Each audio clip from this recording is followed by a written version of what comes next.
Broadcasting from Orchard Park, New York, and Boca Raton, Florida, it's the Freight 360 podcast. From freight broker sales tips to sports talk, this podcast is all about helping you grow as a freight broker. We're your hosts, Nate Cross and Benjamin Kowalski. Let's talk freight. All right, welcome back for another episode of the Freight 360 podcast. We are here with another guest this week. We'll get to him in just a second. But first, make sure to check out all of our other content at freight360.net. Or if you're on YouTube, just go to our channel and check out all the other content. We've got the Final Mile where we answer your questions every Tuesday. Obviously, the whole Freight 360 podcast every Friday. And all of our educational videos that come out about once a week as well are in there. Make sure to continue to share us with your friends.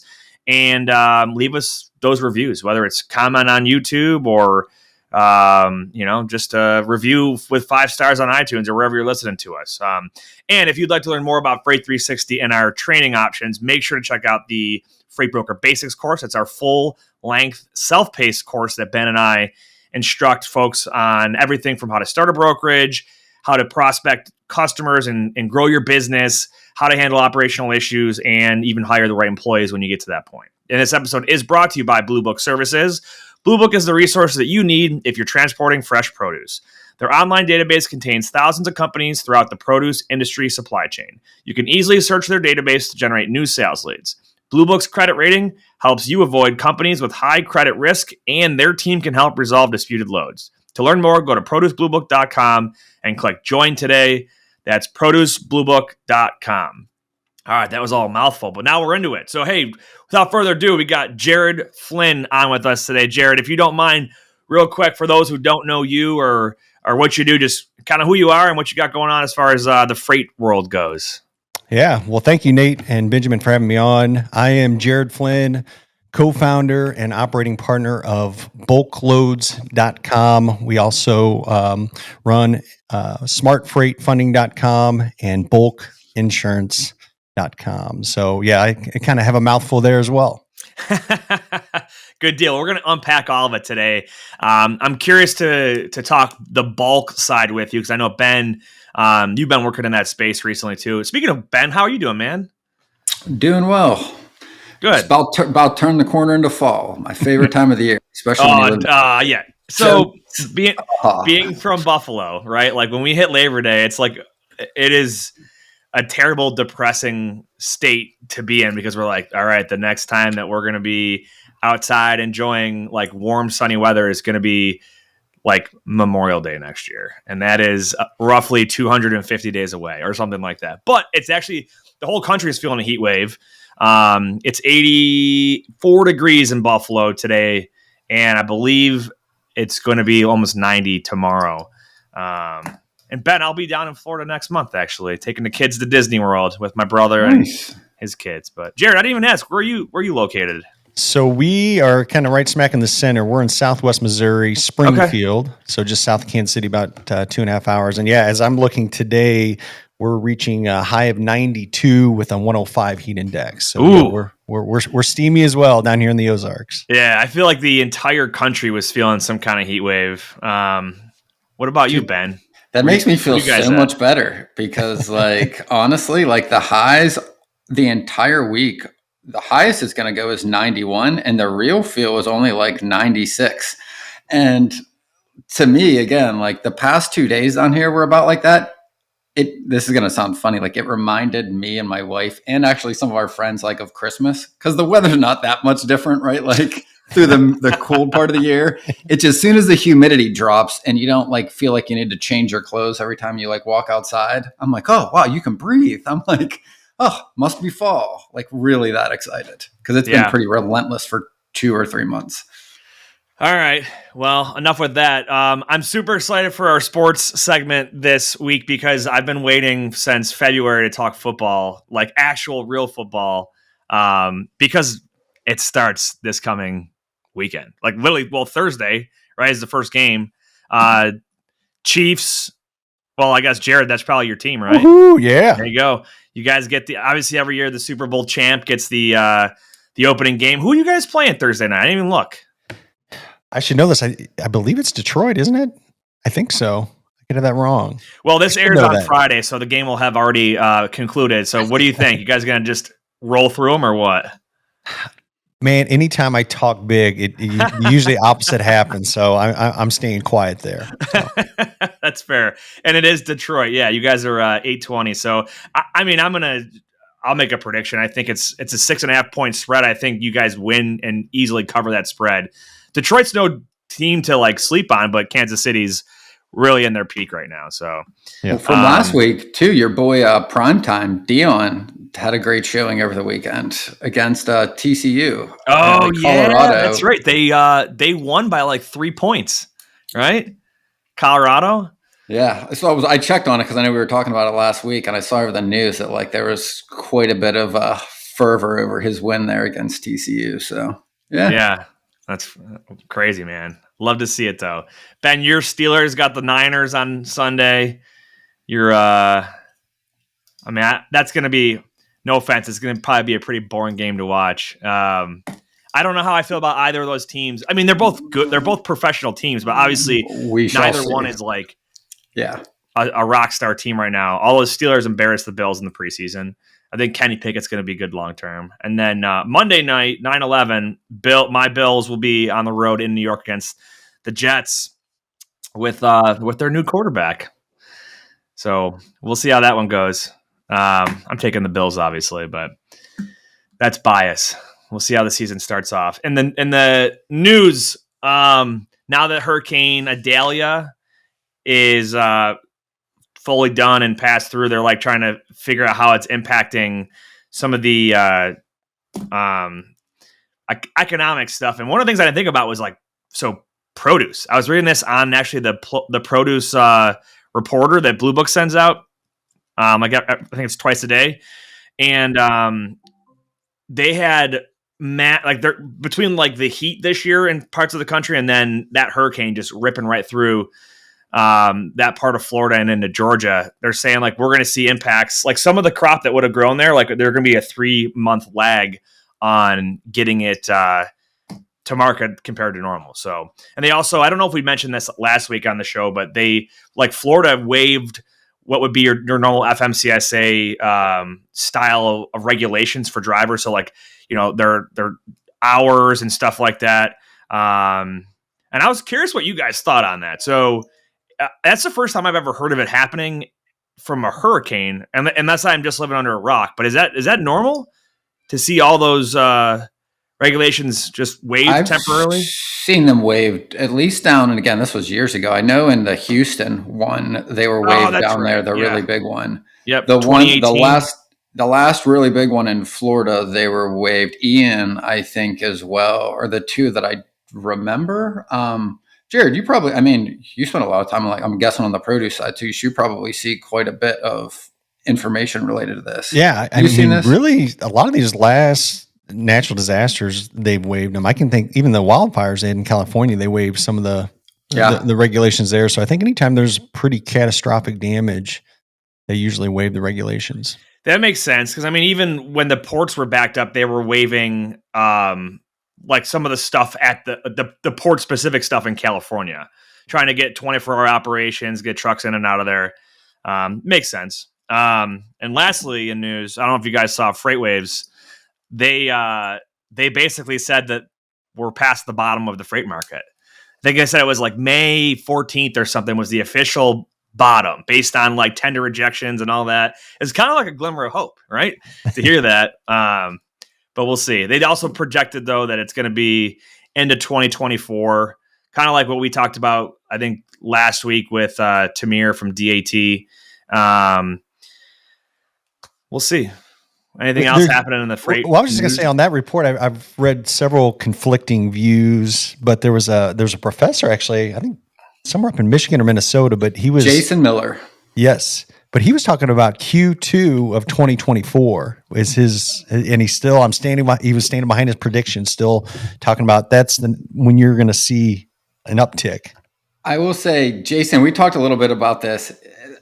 There was Dean Croak put out the interview with Dean and Ken from DAT and Jason, and they're both around the same. Like Jason thinks, like you said, actually he even says like Q3, maybe like Q2 to Q3, somewhere like in the bulk of Q2, Dean and Ken at DAT think it's like maybe like the tail end of Q1. And they point blank ask Jason that in the interview. They go, well, why are you like a quarter behind us? And he's like, to be honest, like you're asking me to predict the future. And he's like pretty candid. He's like, I mean, like nobody's going to be able to hit that with a dart. He's like, I'm just being a little more conservative. But I think you can put all three of those things together, right? Like if the bottom is in May, right? And again, we're trending in that direction. My take from that or that interview was more that like Jason and Dean and Ken were kind of saying like, that's where you'll really start seeing the spot market pick up. Mm-hmm. Like, call it a bull market where you're going to start seeing, again, you still need the contract market to come down a bit too, I think, for that inflection point to happen. So, I mean, we'll see when that actually plays out. But I think it's all positive, right, for the market as a whole. Yeah. Yeah, definitely. Well, good stuff. Let's give a shout out to our friends over at DAT, and we're going to talk some bulk freight. Tired of struggling to find accurate rates and the right carriers for your freight? With DAT1, you can access more than 500 million posted loads and trucks every year. That's 3 times more capacity than any other load board. Plus, their integrated freight management system makes it easy to cover loads 24/7.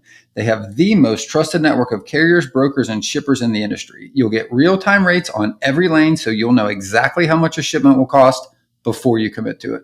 Plus, you get instant access to top bids from qualified carriers around the country. Take advantage of a free month of DAT1 when you visit the link in the show notes. Absolutely. All right, Jared Flinn, bulkloads.com, and a couple other things in there.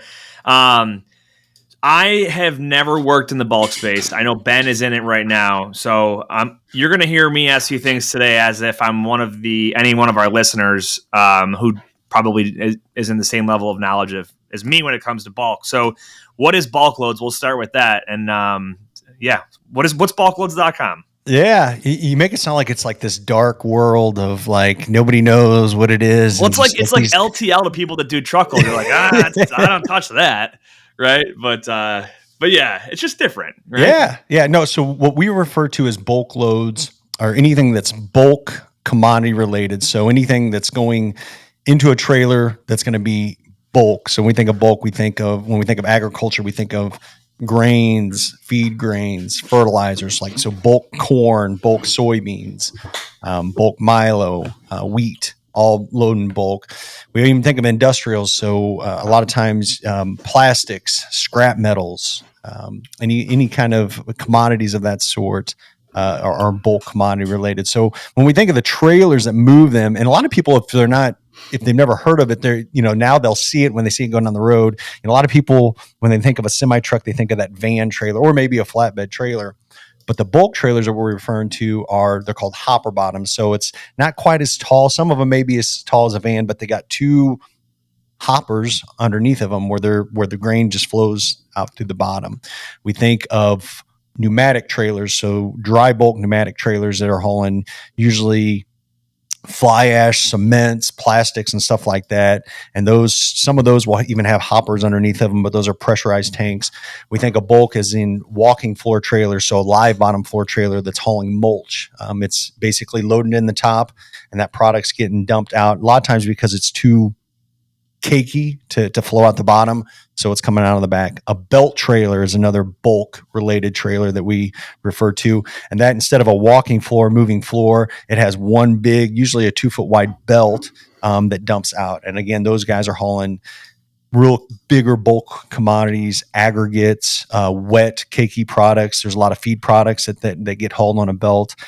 Chicken litter, chicken manure is another one of those. So we think of that bulk.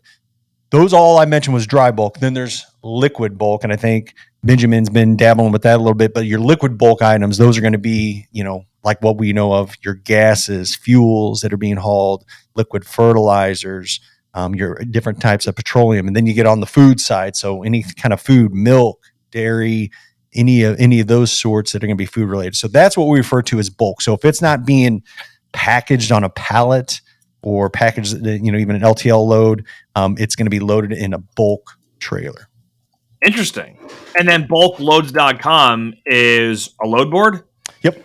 Yeah. Okay. So what we did, I'll go back and when I was younger, my dad always said, man, Jared, try to focus on something, just one thing really, really well, but don't try to focus on a lot of them. So when I saw the need for bulk loads, and I'll even back up a little before that, but I looked at the load board industry, seeing that there are load boards out there that are doing basically a lot: dry van, reefer, flatbed, all these different types. Like, nobody was really focusing on the bulk. And how do we create a load board specifically to those haulers? Because a lot of times your bulk haulers, they can be, but those guys are strictly doing bulk. They're not doing other types of modes of freight. Some will, but a lot of times when you think of the guys we deal with, they're 100% doing bulk. They're strictly doing hopper bottom freight. Some of them have liquid tankers as well, but rarely, and I shouldn't say rarely, but more than likely, they're not doing the dry van plus the bulk. Okay. I would agree. I think in brokerage, I mean, it's just like any other niche, right? You're gonna excel at what you focus on. So I don't know that I've ever met somebody that was like an expert in all of the above, being like bulk, hazmat, LTL, oversized, overdimensional, produce, right? They typically tend to be an expert in one of those areas. I think for two reasons. Number one, you learn all the ins and outs and nuances of that part of the market, and number two, you have to build a carrier network that's specific to it. So, okay, so how did you get into this space? Like, take me back. Were you a broker, carrier, just a software guy? Where did it all come from? So I'll say this: I am not a software guy for sure. I grew up. I'm a farm kid from Eastern Missouri. Grew up on a 240-acre farm. Studied agriculture at the University of Missouri. From there, I moved to Kansas City and worked for a top 10 grain trading company. Okay. And from there, that's where I really learned, number one, grain trading, but more importantly, I learned trucking. And one thing about the grain industry, it revolves all around freight. So if you back it from the biggest to smallest, but vessel freight, barge freight, rail freight, truck freight. And really, most of these grain companies are complete experts in logistics. They have to be, because they're not really changing or modifying the product. They're just moving it through the supply chain better than anybody else. And that's where the money's made. So that's where I really learned just how critical truck freight was, especially in the bulk trucking industry. So working with this company, and again, there were other boards out there, but I saw, man, there was a better way to do this. Actually, I was going to think this past weekend, I had my mom in town, and we were talking about different businesses, and there was a specific business in town. I was like, man, I don't like this business because, like, I feel like they take advantage. It's an ice cream place here in town, but I feel like they take advantage of people. They charge like $10 for a little ice cream. Like, the customer service is bad. Like, I'm going to invent a better ice cream store. I'm going to charge less price, better drive, like the double drive-through. I'm going to give them the Chick-fil-A matinee, she's like, Jared, why do you always have to fix things? Why do you have to think of it? I was like, that's just the way I'm wired. Like, I want to do things or figure out a better way to perform a better service for these customers. So I say all that.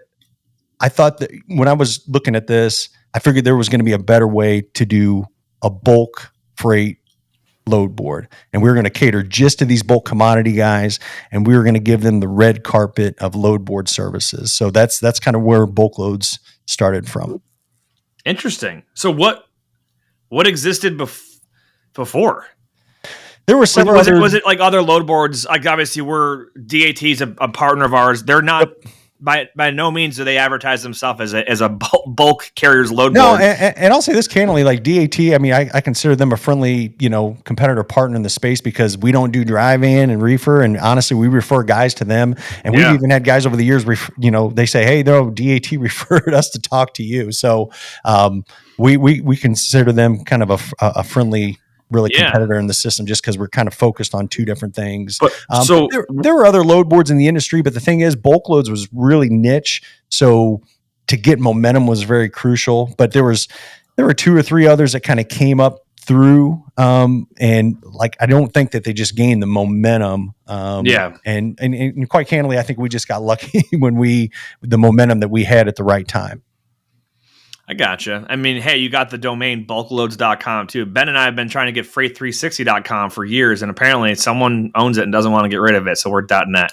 Well, so I can tell you a story on that. So we did not own bulk loads. We had to start with bulkloadsnow.com. We had to throw the NOW. Okay. And the person, I can remember this specifically, when we looked at bulk loads, it was for sale for $26,000.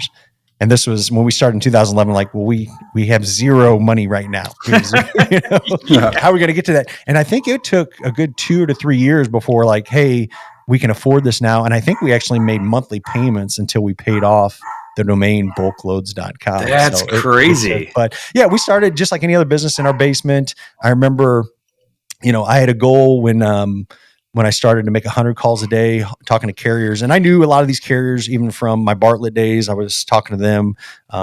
I did logistics for Bartlett, so I would talk to these carriers, lining up loads for them. I do have to say before I even go further, so myself and another partner, Matt Ferdine, went together to start Bulk Loads. Like I said in the very beginning, I am not a tech guru. I know nothing about programming. I know trucking and grain and bulk commodity freight. Matt, my partner, he's a developer by trade, the tech guy behind the scenes, and he's the one that knew how to build the actual platform to do that. So we kind of put those two together, and that's really where Bulk Loads was started. Gotcha. Okay. So Ben, I was just going to kind of get into some of the bulk stuff in general, unless you had anything else you wanted to ask about bulkloads.com. No, we can kind of go into it too, because I think there's some really interesting correlations between markets and how they function. So, I think it'd be really cool to kind of pivot into fundamentals of how the market works, maybe, or... Well, let me ask this. As a guy that you guys both have some dealings with the bulk community, and I don't. So I'm going to ask like I'm any other novice person that has never dealt with it before. So when I think of bulk, I think of it as a niche, almost like auto hauling, where there's its own community of customers and carriers that they don't affect the capacity of anybody else out there because their equipment can only carry what it was designed to carry. Whereas a dry van can carry a reefer can carry anything dry or temperature controlled, right? As long as it fits inside of that trailer. Whereas an auto hauler you can't load like pallets on an auto hauler. You're going to put vehicles on there. In a bulk, you can't throw pallets I guess you could throw them in an end dump. It's just not the efficient way to do it, but you can't throw pallets in a bottom hopper. So how, and I don't know if you have any stats or anything about like how, I guess, detached of a niche or market is it from the rest of transportation? Is it like, do these carriers, would a carrier have bulk trailers and maybe have some dry reefer flatbeds, or is it really its own community? What does that look like? Yeah, well, I can answer that. So I'll give you a lot of the common questions I get and then I answer and why it's really different than regular trucking. When you think about bulk, and specifically what we do in the grain and feed industry, there's no other industry in trucking where you have such an influx of farmers. So if you think about all these farmers across America, a lot of them own a lot of trucks, and a huge majority of them haul commercially in the off season. So there may be this farm, let's just say in central Kansas, the guy owns 10 semis, which is pretty common because he's farming 6,000 acres. When harvest hits, he's got to have those trucks ready to go to get that wheat from the field to the elevator really fast. So wheat harvest is done usually by July, August. What's that guy going to do now? He's got these fixed costs, these assets. Well, he's going to put them to work. He can go and get a commercial DOT and he can start hauling. Well, all of a sudden when it starts slowing the non-harvest years, our market gets such a huge injection of available trucks. And what that does is, it's not anything else. You get an oversupply, starts pushing down freight rates, demand goes down. That's one big thing that we see. Is that every year or multiple times a year or every couple years? When is that? So it really depends on the harvest. It depends on how big the harvest is. Because if it's a huge harvest and record volumes, even that farmer may still be harvesting and hauling a lot of his own product, getting it to market, versus a drought year where there's not as big of a harvest. But yeah, we see it pretty consistently every year as far as the demand goes. Another big unique thing when you think about bulk, and it's not rocket science, but a lot of people have a hard time. Bulk haulers are paid on weights. We're not paid per flat rate. We're not paid by the mileage. I mean, everything's on a weight basis. Most of these trailers, like we're sitting here in Missouri, 80,000 limit. So when you're hauling for weight, you got to make sure and have some of the lightest equipment out there. Lightest truck, lightest trailer. a lot of these traders, but most times a bulk hauler, and I'm just saying on average in different states where they have different weight tolerances, it can be more, but like in Missouri, most of our guys can haul 26 tons, 52,000 versus a van that's hauling 45,000 typically by the time you do the weight. 42 is like the comfort zone, but you can usually speak out a little bit more. Yeah. So these guys are in the game of hauling weight and maximizing as much weight as possible. And that's where you got to be careful. Even 500 pounds, a quarter of a ton can be a big difference on your mileage or on what you're going to get paid if you do that over and over and over throughout the course of the year. The other big difference we see in bulk haulers is if you think of, again, when we especially think on the grain side, grain is harvested and usually runs by truck in, let's just say, 150, 200 mile radius before it gets to another market where it's either a feed mill, which gets used, or a railroad where it gets loaded on a rail and then shipped down to Mexico or Port New Orleans or Tacoma, any one of the big ports. Rarely will you see a load of grain that gets moved from Missouri, where I'm at, to Buffalo, New York, unless it's organic or something weird. So a lot of times your truck freight is a lot smaller pockets than your over the road type trucking, your van reefer hauling. So a couple of things, what that does. Number one, a lot of drivers, a lot of times gravitate to that because, hey, wait, I can haul in a smaller radius. Well, that means more home time, more time that I can circle back. So sometimes we can almost get a more influx or more drivers wanting to do bulk hauling than dry van or reefer haulings. And one thing we hear from a lot of guys are like, man, I wish I could do this more often. But what happens is, and not always, but you get, again, when you talk about the influx, you get in a drought year or the influx of farmers, rates go down. So it can be pretty, it can get pretty competitive out there when it comes to hopper. The other thing too about bulk freight, a lot of times, not always, but usually it's hands off on touching the freight. So, grain goes in a hopper. A lot of these guys now have electric doors and all that. They hit a button over the pit, it all drops. I mean, there's no touching whatsoever. So for a typical driver, I mean, if it's less manual labor or anything that they got to do, less risk, it's going to be a favorable thing. So I'm giving you kind of the highlights of kind of the big trends that we see are some of the big differences in bulk hauling versus the other ones. Again, we're very tied, not all bulk hauling, but like with specifically what we do, we're very, very tied to the grain and feed industry. So a lot of what we do, we work with a lot of our bulk haulers are farmers, business owners, and of that sort. I got a question going back to the first one you mentioned, Jared, right? Like farm equipment being used, right, in the market, right? And the supply.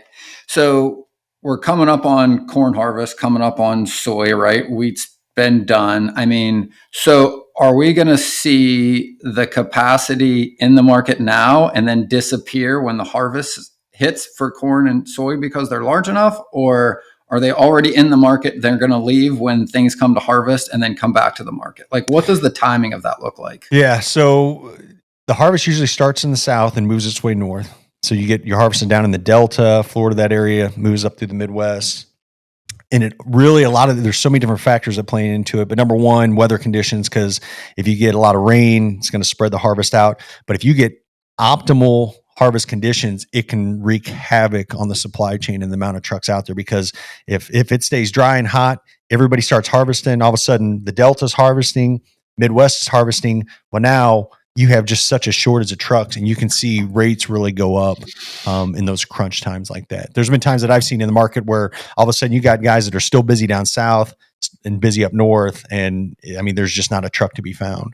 So question, what's your take on the market this year, right? Everything I've been following looks like corn's kind of almost at a record. Soy is almost at a record recently where it's starting to see some price come back down. I mean, is that what you're explaining, where you're going to see a capacity shortage? What's your gut telling you this season looks like? Yeah, so my gut tells me, you guys were talking. We were talking early on about the freight depression that we're seeing in the general van market.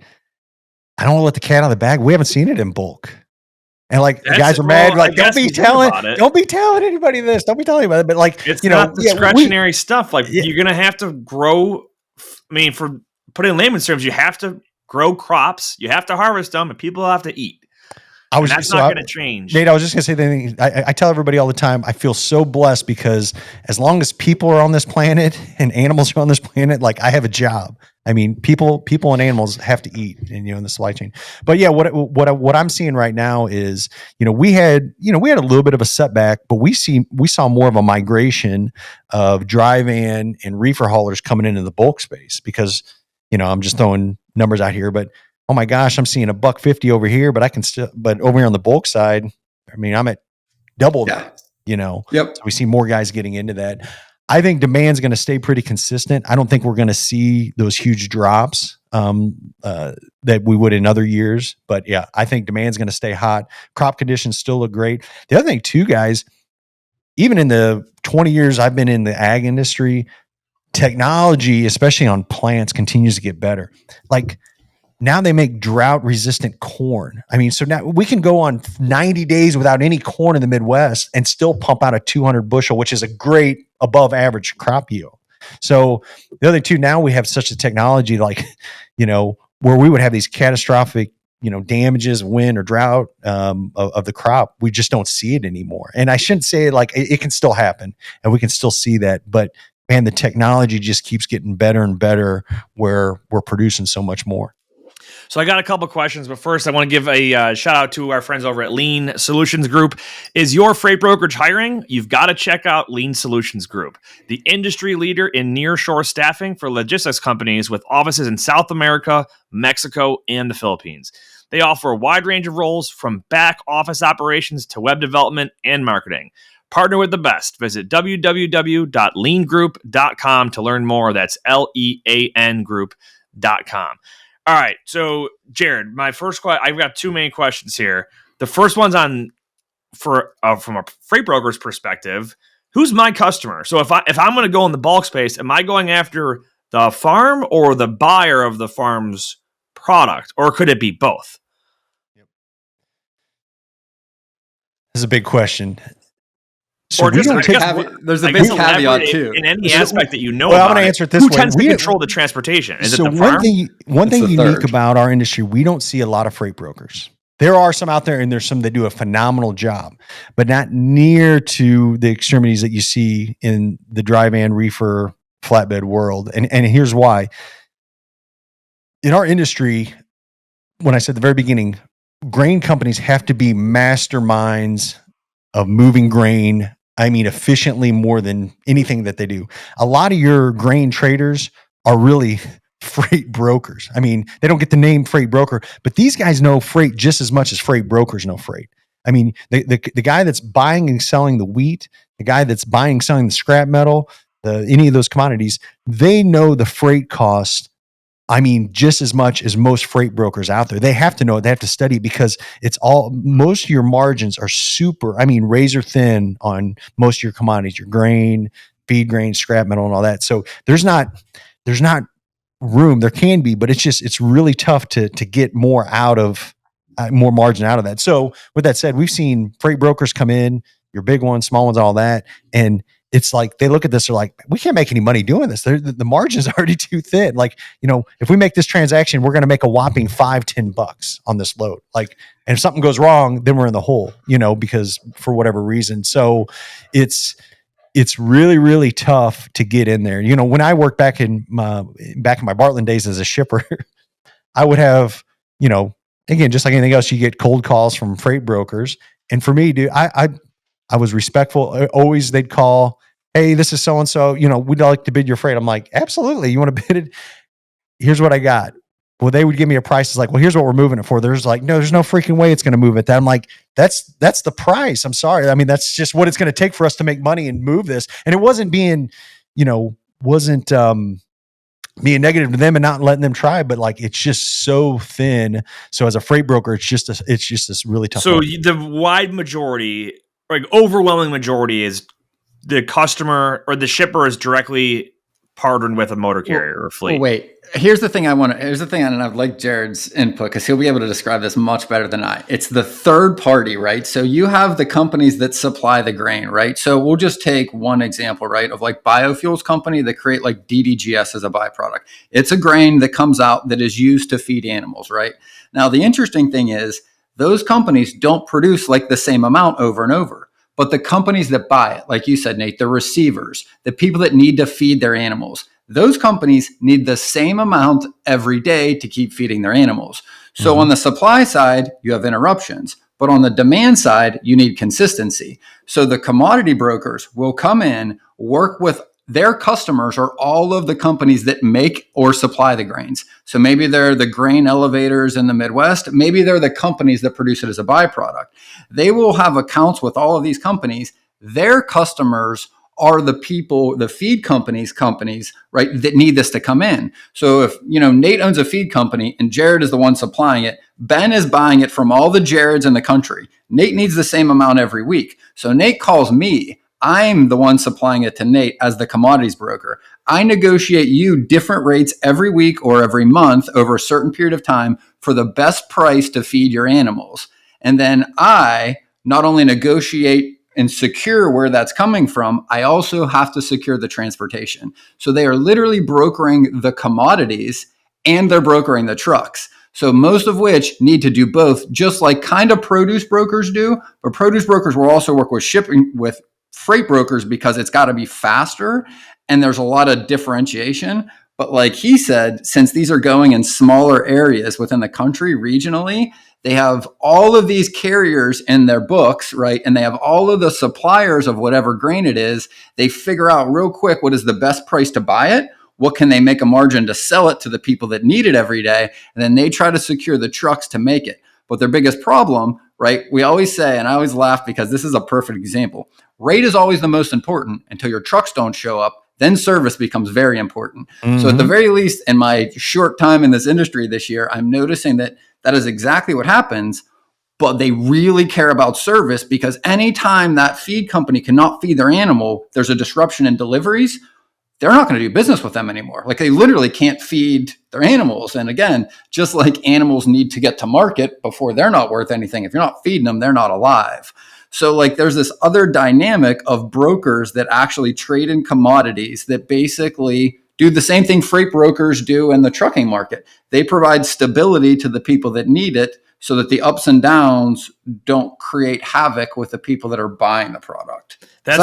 And Jared, what's funny, and I'm saying this kind of ironic or sarcastically, is you're like, why is bulk this like weird, evil, scary thing? This is exactly why. Because you think about it, like when anybody gets into freight, whether you're on an asset side or brokerage, or whatever you get in any job, you're going to learn the easiest basic stuff first, and you're going to build upon it, right?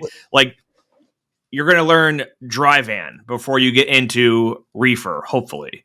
You're going to learn, you know what I mean? Like, you're going to learn regular LTL before you start doing hazmat LTL shipments, So the bulk side to me, and again, I said I've never done anything in that space. It's still like, I'm listening to you guys talking, I'm like, I have no interest in ever doing anything in the bulk space, but it's good to learn and understand.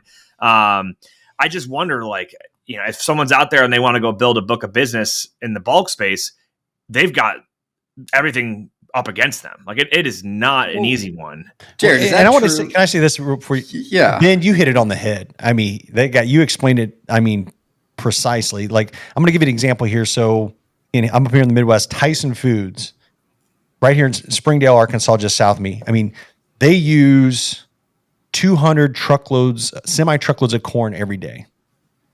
Corn's all over the Midwest. It doesn't matter whether it comes from Iowa, Nebraska, Missouri. Like, it's the same corn. But what Ben was saying, there's one commodity trader. He goes to Tyson and says, I'm going to sell you, 3 months of corn. I'm going to get it. I'm going to get it to you. They say, yeah, hey, here's the contract. Well, then that commodity trader goes out and then he purchases all across.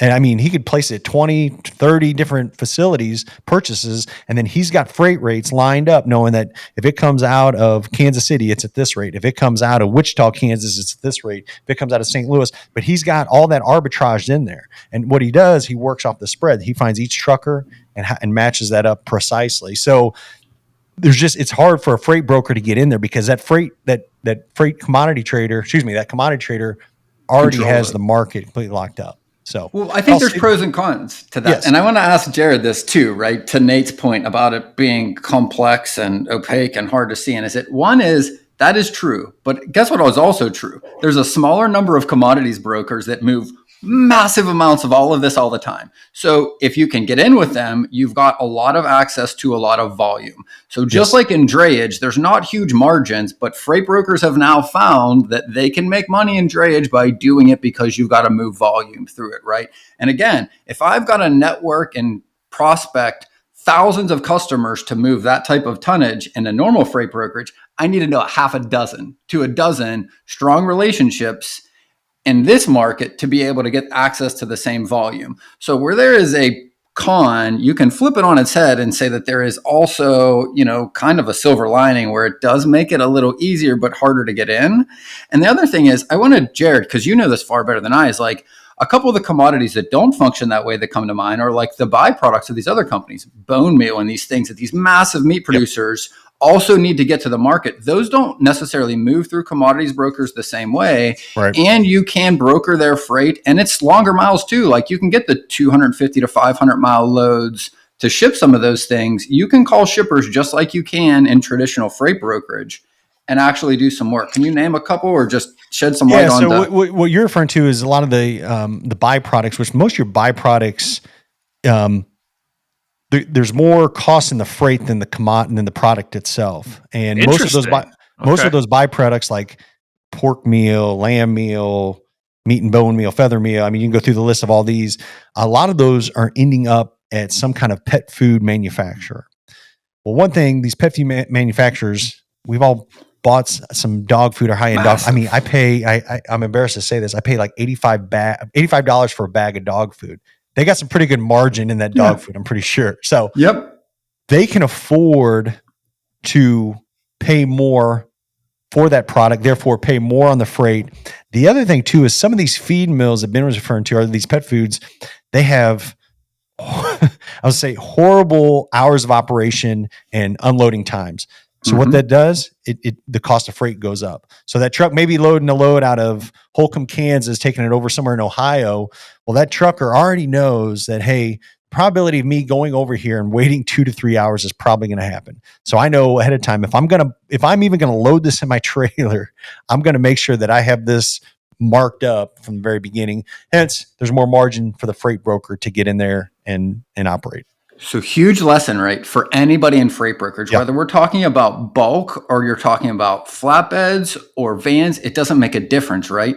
It's not always the biggest company and it's not always the smallest company. What matters is where do they need it and where are they putting tension on the supply chain? Yeah. The bigger companies, this is basically garbage to them that they've got to pay to get out of their facility. And again, whether you got to pay to take it to a landfill, which we all do with our garbage, or even wastewater, you can see large margins on some of this because they need to get it out sometimes.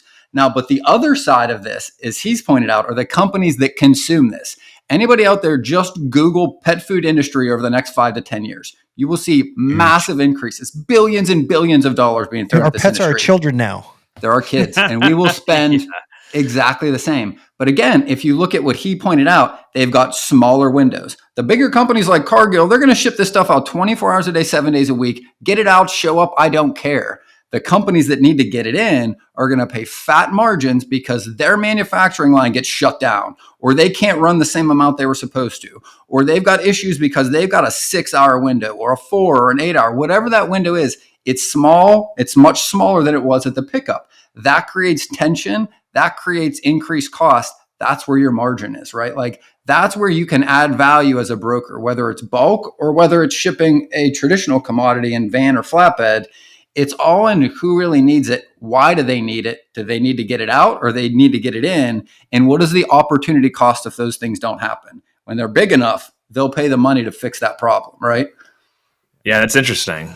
Nate, I was going to say one other thing too, because I don't want it to sound doom and gloom on the bulk side. I mean, there are crazy amounts of opportunities for truckers in this industry. A couple of things that come to mind. I'll tell you this: the ones that I see that wash out and fail. I mean, it's the same old reasons.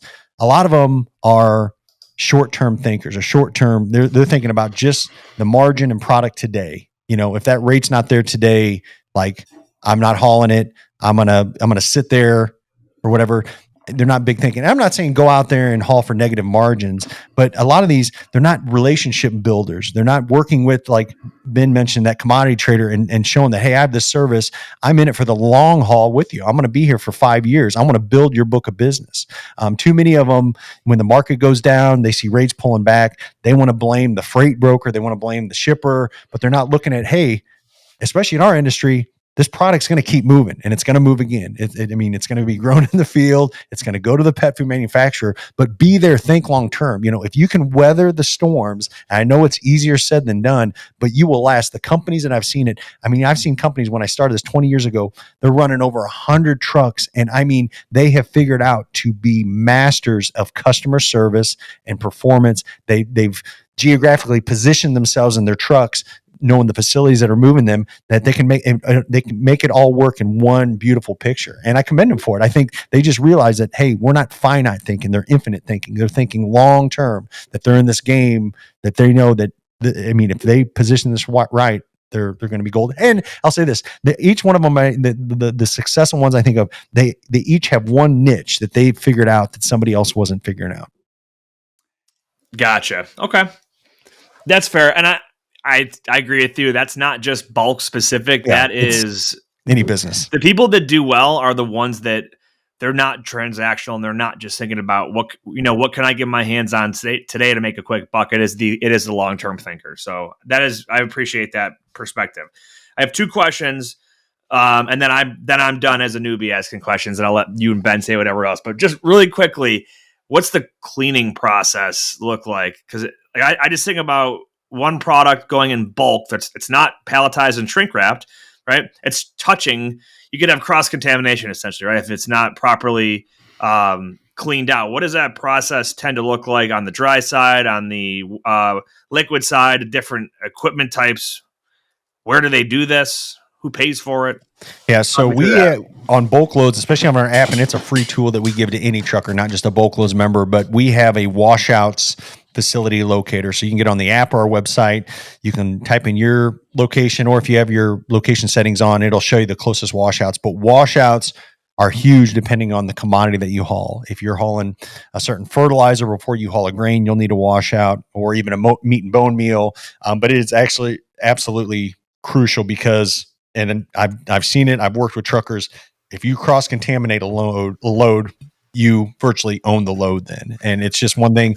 There's been, I hate to say it, in my career, a couple times when I was shipping, lining up trucks where a truck would cross contaminate. Maybe he had fertilizer on, he loaded soybeans. When he gets to the unload spot, they find a few specks of fertilizer on the hopper wall. Just a couple little, they reject a whole load. Well, now that trucker owns 900 soybeans at $15 a bushel. You can do the math and figure that out. And for me, it was one of those, it was so painful because I knew this guy, guy or gal doesn't have the money to do that or figure out what to do with it. So we would have to figure out a solution to either have it cleaned or figure out where we could get that to. So washouts to prevent cross-contamination are absolutely crucial in this industry.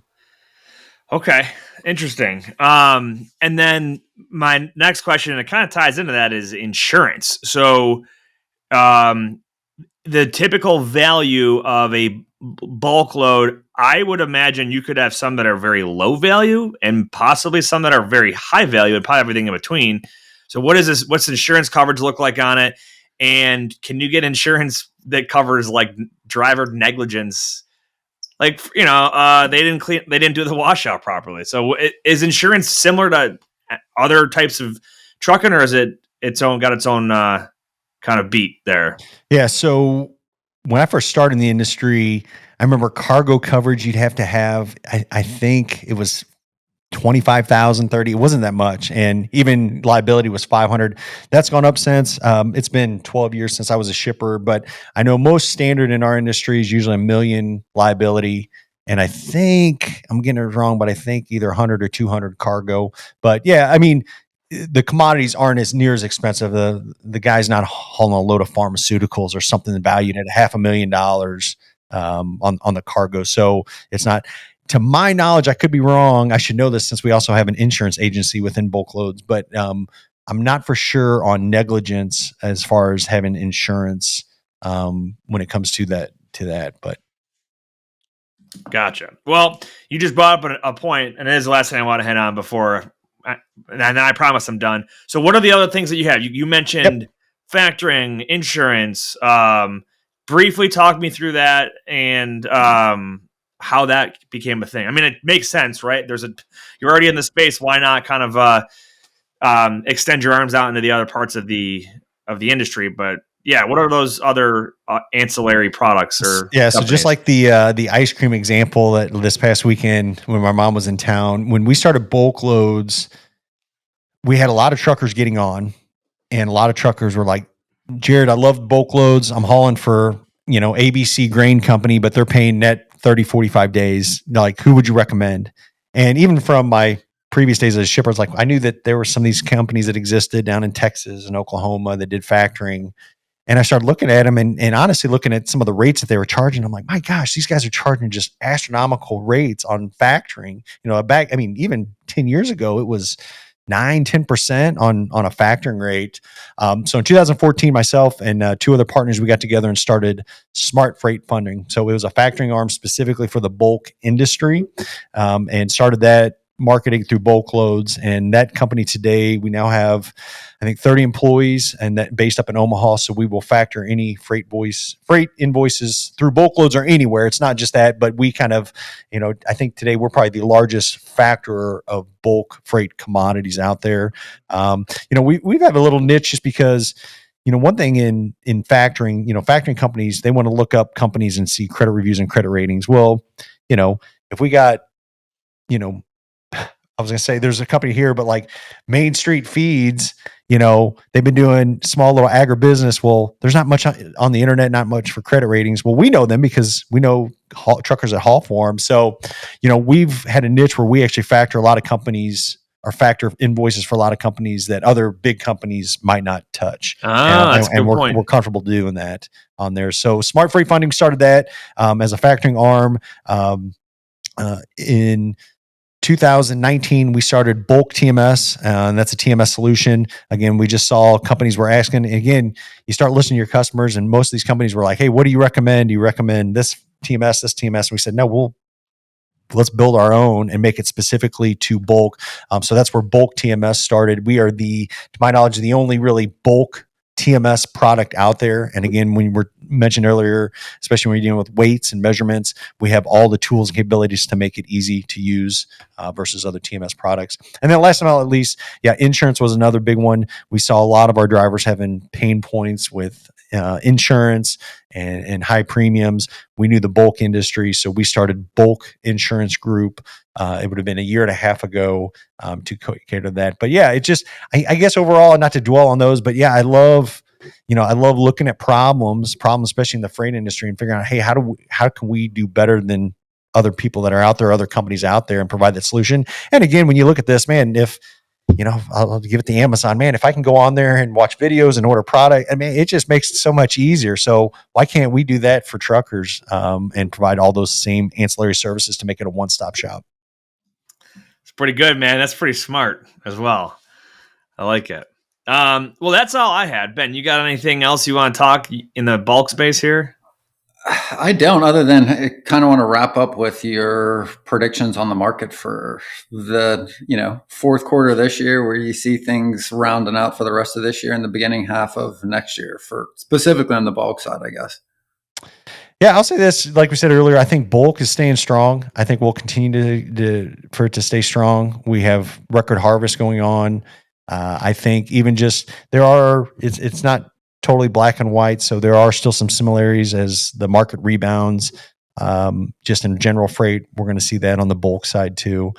So yeah, I think it's prime time. I think, man, if you're out there looking at bulk, I think the next really 2 quarters are going to be optimal to perfect timing to get into this industry. I think trailer sales, maybe you may see a little bit of a reset on that. So I think this is a good time to be purchasing a trailer as well, a bulk trailer. But yeah, I think too, if you're looking at bulk loads and bulk hauling, a lot of it really, not 100%, but a lot of it really depends on where you're geographically located. Look at the companies around you. I mean, if you are in the Midwest, what rural companies are around you, and which ones can you look at and base your business around that? I mean, I think that's trucking in general. You want to be in proximity to the manufacturers and vendors, but specifically bulk. So if you're in some of these areas where there's a lot of bulk commodities moved, man, look and see where the trends are. Interesting. Yeah, you can see a lot of them. I mean, if you overlay a map, right, and you just look at like where all the corn is grown, where all the biofuel companies are, where most of the animal production manufacturers, I don't even know what they would actually be called, but like, the Tysons, basically the large companies that mass manufacture these things, they're all pretty situated, just like Jared said, pretty close to where they need to get what they need, where they need to get out what they need to get out. Well, that makes sense. They're not randomly, sporadically, across the United States. So, I mean, again, it can help you hone in on where these regions are and where the market's moving. Good deal. Nate, before you cut out, I got one question. Do you have any kiddos? I do. How old? I've got a 3-year-old and a 2-year-old. Okay, I'm going to send you one of these. So I wrote these kids' books 5 years ago, specifically on trucking. So when my 3-year-old was little and we would do bedtime stories, I told my wife, I was like, can you find like books on trucking? Well, she'd bring home, Thomas the Train and big rig trucks and monster machines. I'm like, no, I want something like semi trucks, like that. We can never find anything. We looked on Amazon, looked on anywhere. So I saw a problem. It made me mad. I said, I'm going to figure out a way to write my own kids book and get these published. But yeah, this was 5 years ago. I finally had them published last year. I'm going to send you one. Ben, do you have any little ones? I do. I got a 4-year-old. Absolutely. Okay, I'm going to send you guys both copies. There's 3 different ones I've done. This is Semi-Sam, helps with the harvest, but these are all just like anything, good storyline books, easy to read. Kids love them because of the pictures. But if you think of like Thomas the Train and think about like a semi-truck character, that's what I did. They're also available on Amazon. Just look up Semi-Sam on Amazon and you can get copies of these books. But again, the goal is just to really teach our youth, especially guys that are in the industry, guys and gals that are in the industry, but anything like the importance of trucking. I think there's nothing out there right now. So why not teach kids how fun trucking is, how important it is? And that's what you'll find in these books. So I'll send you guys copies of those. Semi-Sam, I love it. Semi-Sam. Name one thing that Jared doesn't do or can't do, and I'll be shocked. Love it. Well, hey, man, awesome to have you on the show. You have a podcast too, don't you? I do, yeah. Okay, so tell anyone listening out there, where can they hear more of you? So I started, it was 5.5 years ago, the Bulk Loads podcast. We talk everything bulk freight trucking. I think we're closing in on episode 300. So yeah, if you guys are looking for a good trucking podcast, we discuss everything on that. Would love for you. We're actually on YouTube, anywhere podcasts are played. But we started video, so you can see them on there as well. I've had actually a couple of guys here recently that have got into bulk freight trucking. I had one specific gentleman say, Jared, I wanted to learn everything about bulk freight trucking. So I went in and I listened to all 270 podcasts in 6 weeks. I was like, are you serious? He said, yeah. And I mean, these are like 25, 30-minute segments, but he listened to all of them in I think it was like 6 weeks or 2 months time frame. So yeah, if you're curious about bulk loads or the bulk loads industry, really welcome to check out the Bulk Loads podcast. Got it. Awesome. Well, hey, Jared Flinn with bulkloads.com and about 18 other companies, and also a children's book writer. Great to have you on the show, and we appreciate it. Ben, any final thoughts on your end? Whether you believe you can or believe you can't, you're right. And until next time, go Bills. That wraps up this episode of Freight 360. Check out the show notes for links to anything that we've referenced on this episode. And make sure to visit us online at freight360.net to see our entire library of episodes, videos, blogs, and more. And make sure to check us out on Facebook and subscribe to our YouTube channel for daily and weekly tips and content. If you'd like your question answered on the show, fill out the Contact Us form on our site, and we'll see you next week.